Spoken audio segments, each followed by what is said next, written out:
This one I'm going to speak to a little bit more.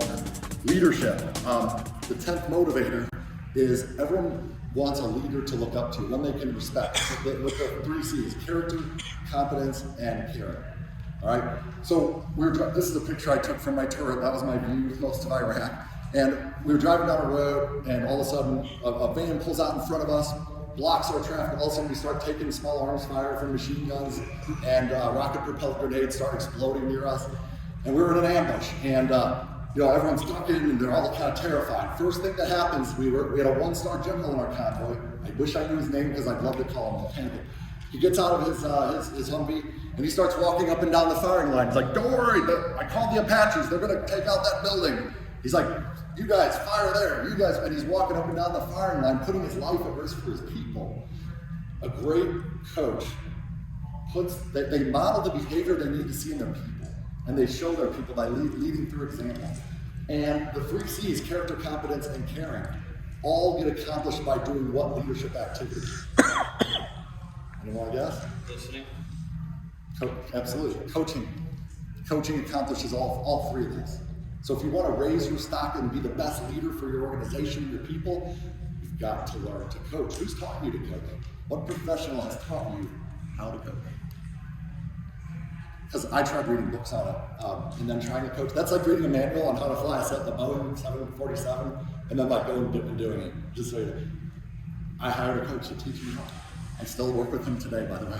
All right, so those are the 10 motivators. And what's interesting is this, from our Inspired Satisfaction survey, now, caveat to this, is that good training can meet these needs, okay?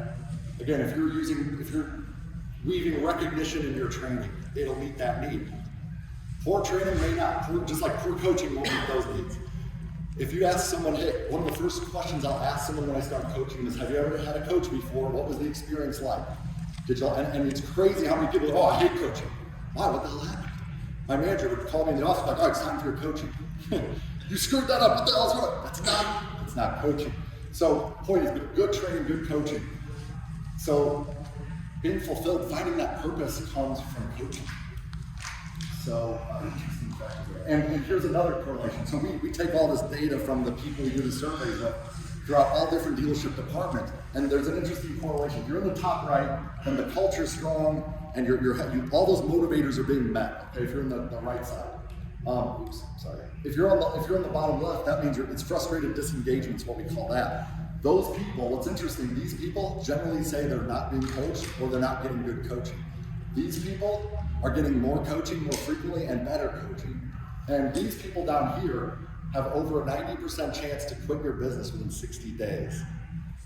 You want to, if any of you guys have turnover in the shops or you want to make sure you retain your techs, but you're like, man, we can't pay them more.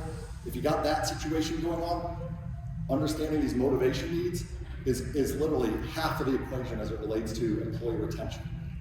Yeah, pay and success perception is the other half, but this is half of it. Think about it.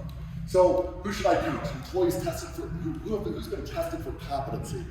That's when, if you've trained someone and then you've seen them do it, they can execute. Now it's time to coach it. Middle and top performing veterans. That's right, senior leaders, think about this. Would you rather have a 20% gain from your top service advisor, 20% gain from your top sales consultant, or a 20% gain from your bottom? That's a bigger ROI. Coaching gets through to your top performers, good coaching. Anyone wanting career growth? Bottom performers, coach them up. All leadership. We give executive coaching to every leadership because it's lonely at the top. And it's tough. And some of the things you can't say to your team, you can say all that to your coach and sort of confidence.